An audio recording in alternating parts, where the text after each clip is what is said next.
सुप्रभात बच्चों, मैं विवेकानंद चतुर्वेदी, कक्षा 12वीं रसायन विज्ञान हम लोग अपना पढ़ रहे थे।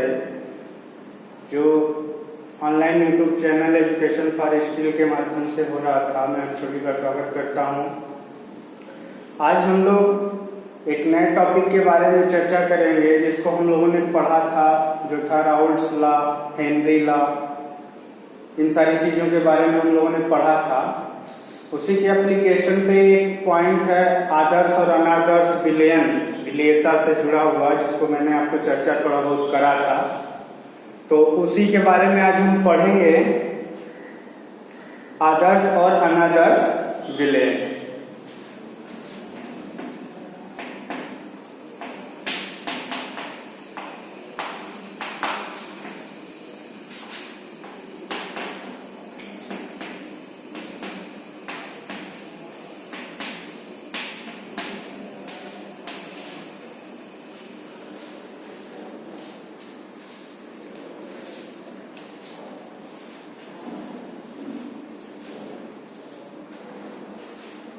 देखिए, जो राउल्ट्स लॉ हम लोगों ने पढ़ा था, ठीक है,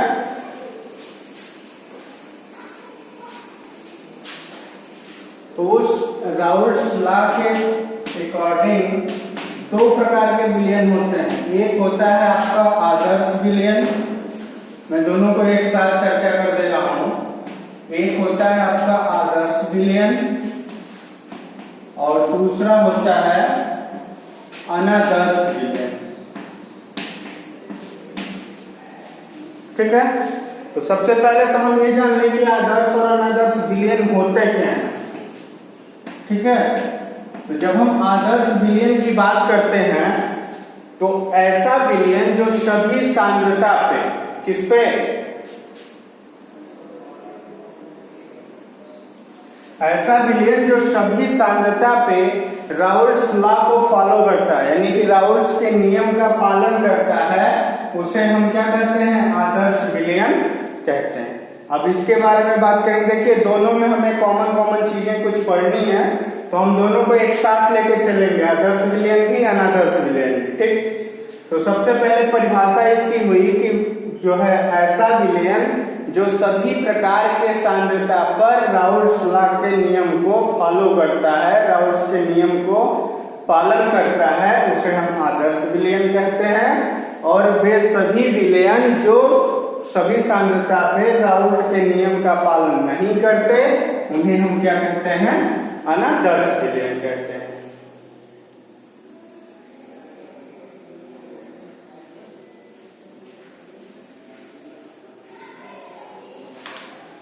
ठीक है, उसके बाद आपका दूसरा महत्वपूर्ण बिंदु क्या है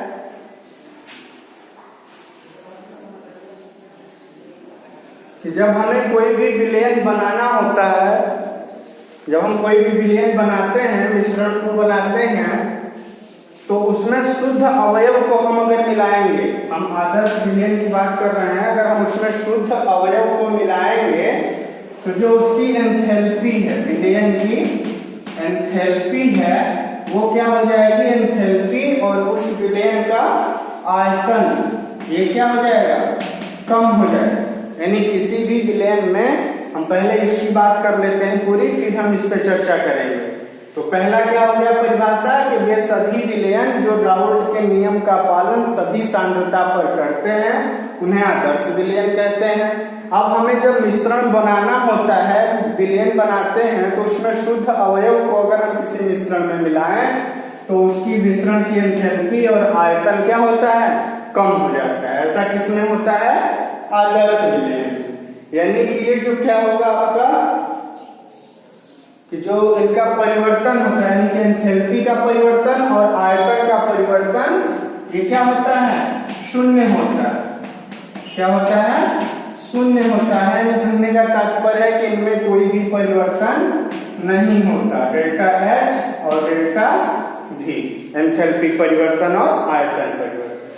ठीक है, अब देखिए इसमें होता क्या है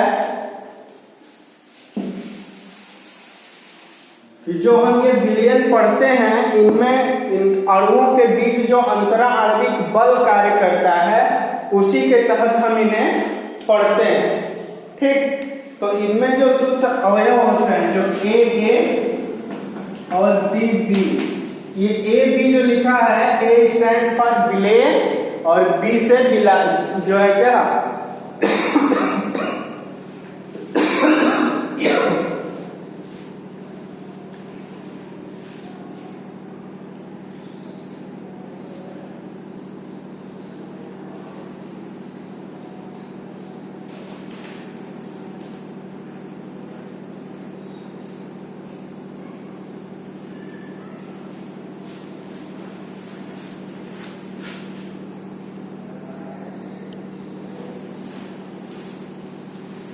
अब देखिए इसमें ए और बी जो लिखा हुआ है, ए यानी कि विलेय में दो होते हैं, एक विलेय और एक विलायक। दो के कण होते हैं, तब हम उन्हें मिलाते हैं तो क्या बनता है, विलयन बनता है।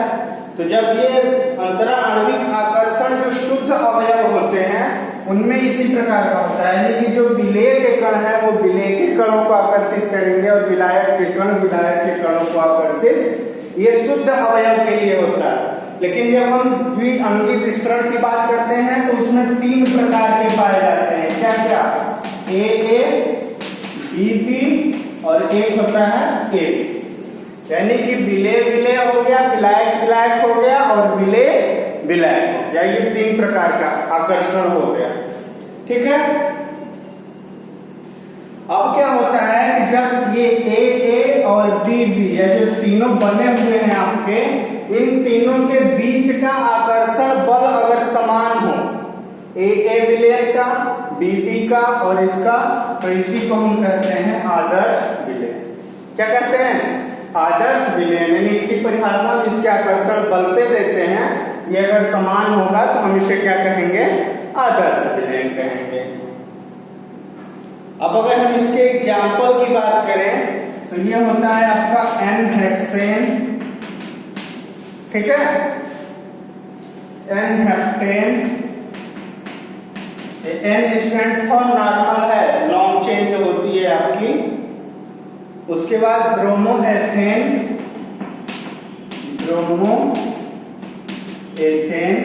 C6H6 बेंजीन और टाइलून, टॉलुइन। ठीक है, ये हो गया टॉलुइन में होता है आपका बेंजीन रिंग जो होगा उसमें CH3 जोड़ देंगे तो ये होता है।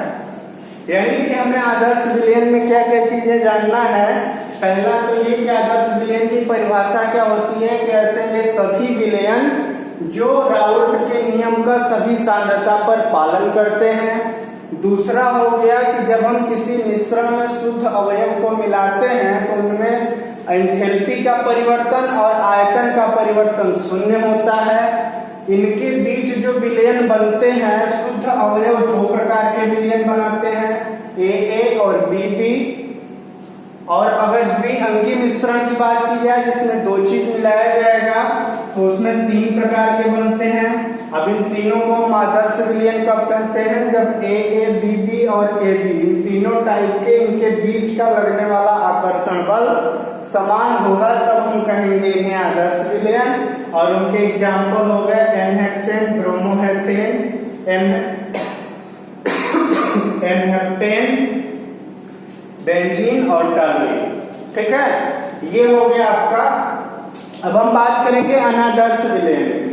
किसकी बात करेंगे, अनादर्श विलयन। इसमें क्या होता है कि वे सभी विलयन जो राउल्ट के नियम का पालन सभी सांद्रता पर नहीं करते, यानी कुछ में करते हैं और कुछ में नहीं करते। ऐसे विलयन का जो वाष्प दाब होता है वह राउल्ट का जो नियम है उनके अनुसार जो उन्होंने वाष्प दाब को परिभाषित किया है, या तो उससे कम होता है और या तो उससे अधिक होता है।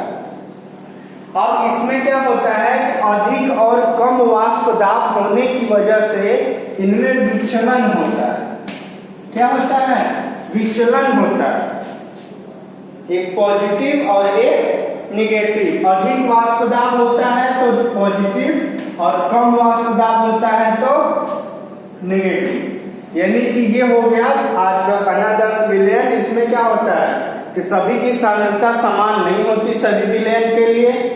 अब इसमें जो राउल्ट्स लॉ के नियम में वाष्प दाब बताया गया था, उस वाष्प दाब के अनुसार क्या होता है कि वो जो है अनादर्श विलयन से या तो अधिक होता है या तो कम होता है। और अधिक और कम होने की वजह से उनके बीच विचलन होता है। ठीक है, अब विचलन दो प्रकार का होता है, एक धनात्मक और एक ऋणात्मक। अगर धनात्मक कब होगा, जब वाष्प दाब किसका अधिक होगा और कम होगा तो ऋणात्मक होगा।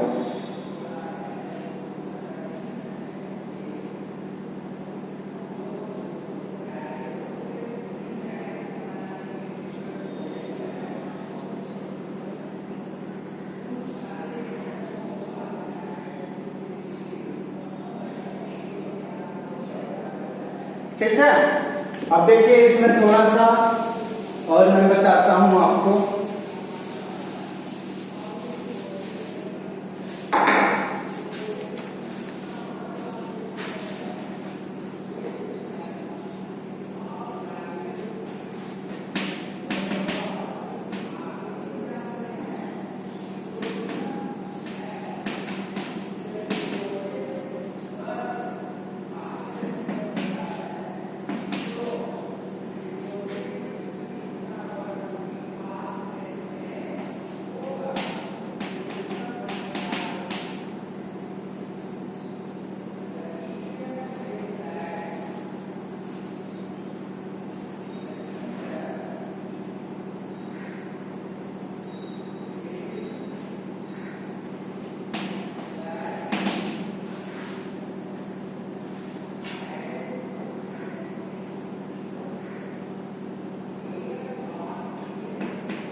आइए अब हम पॉजिटिव और नेगेटिव विचलन जो होता है, धनात्मक विचलन और ऋणात्मक विचलन, ये दो प्रकार के विचलन होते हैं।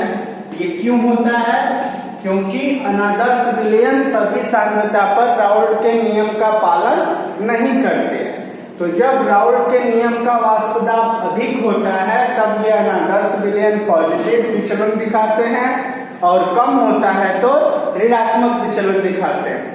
अब होता क्या है, देखिए कि जो ए बी बनता है और ये तीन टाइप के बनते हैं विलयन, तो इनके बीच की जो क्रिया होती है, इनका जो आकर्षण बल होता है, ये इन दोनों की अपेक्षा कम, यानी ये कमजोर होते हैं और ये मजबूत होते हैं। बस यही समझना है। पॉजिटिव डेविएशन क्या है कि जब ये तीनों प्रकार की विलयन में ये ए बी है, विलेय विलायक के बीच की क्रिया कमजोर हो और ये अधिक हो तो उसे हम पॉजिटिव विचलन कहेंगे। इसका एग्जांपल हो गया एथेनॉल, एसीटोन, CH2। ठीक है, हाइड्रोजन आबंधित कोई भी चीजें होती हैं, ये होता है।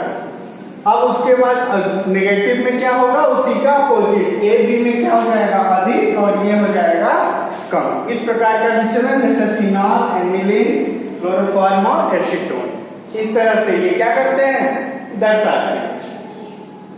अब इसमें क्या होता है कि इसकी वजह से ये विलेय और विलायक के कमजोर होने से इनकी सतह से जो कणों के पलायन की प्रवृत्ति होती है वह अधिक होती है, जिससे वाष्प दाब इनका बढ़ जाता है। यानी कि वाष्प दाब आसानी, पलायन की प्रवृत्ति आसानी से होती है, तो इसलिए वाष्प दाब बढ़ जाता है और इसमें वाष्प दाब कम हो जाता है क्योंकि कणों के पलायन की प्रवृत्ति कम होती है।